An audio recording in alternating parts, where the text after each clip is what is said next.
everyone, it's Nina. Thanks for joining me today for a new video. Today I'm going to be sharing this bright and happy Christmas card with you using brand new products from Simon Says Stamp's STAMPtember collection. I'm really excited about today's video because not only am I going to be sharing this fun card with you, but today I'm participating in Simon Says Stamp's STAMPtember Release Party, which is a celebration of the entire collection and a kickoff to the entire month that is about to ensue.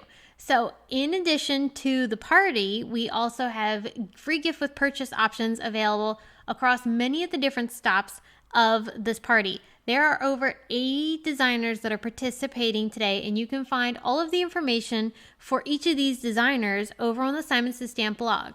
Each of us have these free gift with purchases, and all of them are different, so it's kind of like a scavenger hunt. Not all of us have the same thing. My free gift that I get to share with you is this embossing folder. It's a Jubilee embossing folder and coordinating die from Simon Says Stamp. I've used this in the past for another card project which I'm going to share with you on screen right now. If you want to see the video on how I created this card, I have it linked in the top right corner so you can check it out. This embossing folder is really fun because not only does it create this pretty design with a little frame, but the die cuts out that frame. So you can use the frame on its own, or you can have the frame completely embossed into your card. It's a really unique embossing folder. It has a lot of options on how you can use it. So if you want to get this embossing folder free with your purchase of $100 or more, all you have to do is use the code JBFD at checkout, which is the code on screen, and you can get that with your purchase. Okay, so let's talk about the technique that we're going to be using today in this card project, and that is masking an embossed design. I'm sure you have embossing folders in your stash that you can do the exact same thing with, but basically what I'm going to do is I'm going to take masking paper and I'm going to mask off different sections of my embossed design. It's super simple and it creates a really great impact on this card project. Plus, I'm making an edge-to-edge shaker, and if you know me, you know I like doing this. This is one of my most favorite things to do. So let's jump in and look at the products that we're going to be using for today's video. So this is the Rolling Hills embossing folder from Simon Says Stamp. It's a 3D embossing folder, so it's deeply etched. You get that really nice, fascinating impression.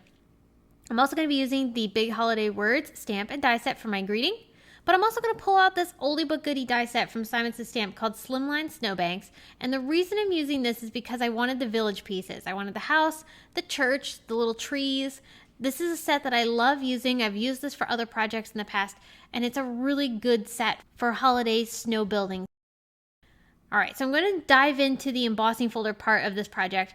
I'm actually taking a piece of Gina K Designs masking magic paper, cutting it down to fit inside of my embossing folder, and we're going to emboss this. Now I will make sure to add a little bit of that masking paper towards the tops. That way, if I wanted to be able to use that section of the sky for my masking, I can.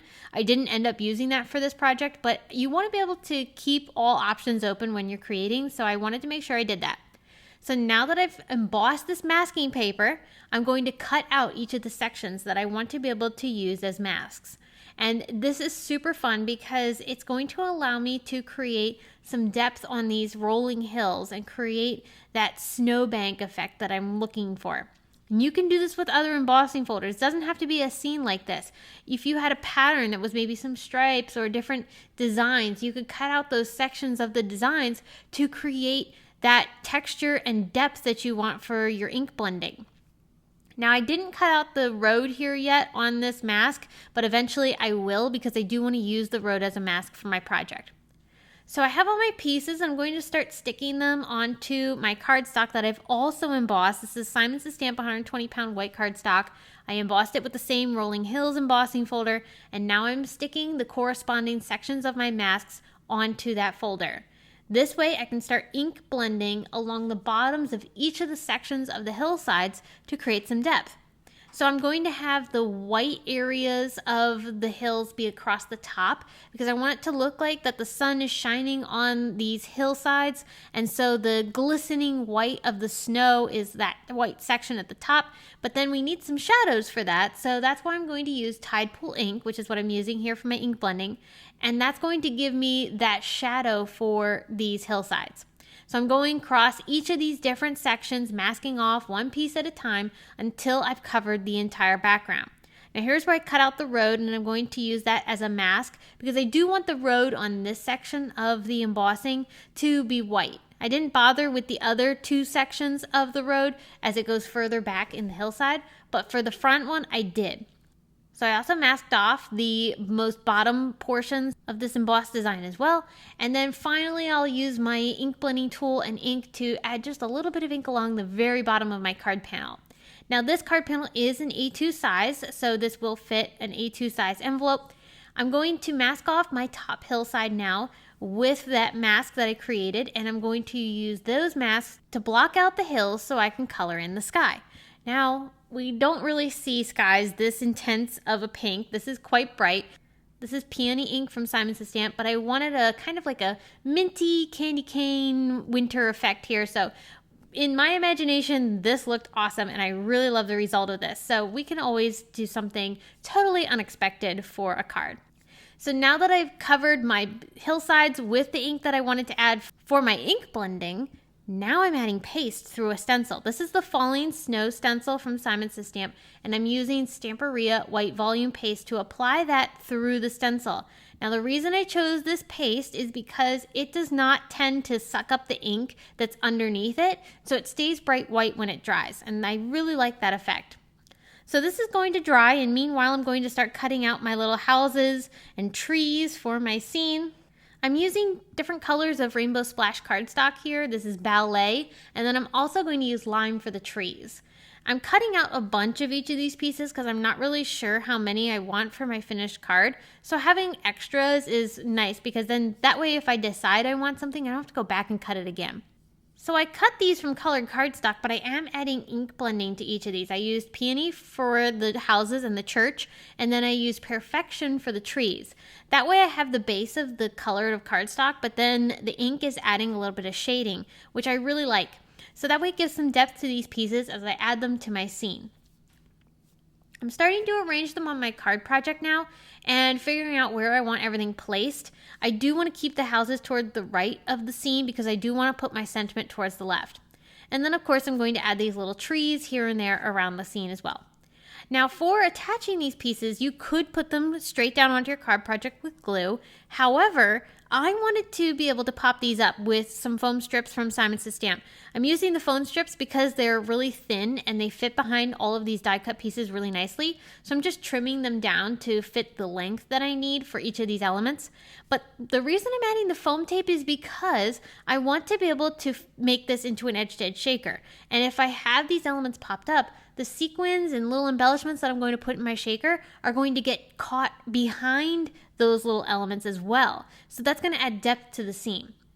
So here I'm building the edge-to-edge shaker. I'm taking some Terrific tape and putting this around all four sides of this paper. This is the back side of our scene that we've been working on, but I will only remove the release paper from 3 of these sides only. That's because I'm going to form my pocket, but I do need an opening in order to put the sequins and embellishments inside. So this clear bag that I've cut down, I do have it linked below in the video description, but if you don't have a clear bag like these, you can also use stamp packaging as well. So whatever you've got on hand, a thin plastic will work. You just want to wrap it around the card panel and then fold it into the adhesive. Now we have a pocket in which we can dump some sequins inside. I'm using the new Northern Lights embellishment mix from the STAMPtember release, but in addition to that, I'm also going to throw in some snowflakes from Simon Says Stamp as well. Now I like to test out my shakers when I'm building them. I kind of fold the plastic over to just kind of keep the sequins inside. Then I like to shake it around to make sure I like the amount of embellishments that I have inside. If I don't like it, I can add more, and if I'm happy, I can start closing everything up. So I'm happy with it as is, and I'm going to go ahead and fold that last edge of the plastic into the adhesive and then trim off any excess to clean it all up. And that's going to give me this really nice pocket that just looks so beautiful. And I have this super frosty winter scene coming together, and I just love how it's turning out. Now I need to add my sentiment, and like I said earlier, I'm going to use those big holiday words as my greetings for the stamp set. I picked out Merry and Bright, and I'm going to stamp it onto some black cardstock, which I did prep with a powder tool prior to stamping. I used Simon Says Stamp's clear embossing ink for that stamping, and then I used white embossing powder to sprinkle on top. Once I have done that, then I can take my heat tool and set it so that way I get that really nice crisp white greening on top of the black cardstock, which is going to stand out really nicely amongst all the bright colors that we have in our card. Now I did use the coordinating dies to cut this out. If you don't have the coordinating dies, you could cut this down into a rectangle, a circle, whatever shape you'd like, or you could even fussy cut it. Then I'm going to use some thin 3D foam squares in black from Simon Says Stamp to attach the sentiment onto my card. I want the sentiment to be popped up off of this card panel, but not too much, and the thin foam squares do exactly that. So it's just a slight bit of dimension and not going to add a ton of bulk. Finally, my last finishing touch was to add some dots of white Nouveau drops around the front of my card here, and this is going to give me a beautiful depth to this scene. So not only do we have those stenciled snowflakes that we added with the paste, but then we have all of our embellishments inside there on top of that. Once we've formed that pocket, then adding those beautiful little dots of white Nouveau drops on top adds additional depth. So now we have all these different layers of snow forming this snow globe effect, which I just love. It's so cool. It adds a ton of interest to this card. And of course, the masking that we use to create this intense depth through this scene, having all of these fun hillsides colored with a little bit of teal to add the shadow for the snow, it is so magical. It creates the perfect touch to this winter card. I love how it turned out. I hope you are inspired. Don't forget that this is part of Simon Says Stamp's STAMPtember Release Party. So you can go over to the Simon Says Stamp blog. I have links over on my own blog and in my YouTube video description so that you can find the Simon Says Stamp blog and be able to see all of the other inspiration that all of the designers who are participating are sharing. You're going to be so inspired by the time you finish going to all of the different blogs that are participating in today's party. I love this time of year because there's so much going on and it's such an inspiring time for those of us who love to create. So if you enjoyed today's video, don't forget I have a couple more things coming up over the next few days for you to check out. I will have videos all month long for you to be inspired by using Simon Says Stamp's STAMPtember collaborations, which start on September 3rd. Thank you again for stopping by, friends. I hope you enjoyed. I can't wait to come back and share more with you all. But until next time, please have a wonderful day and don't stop creating.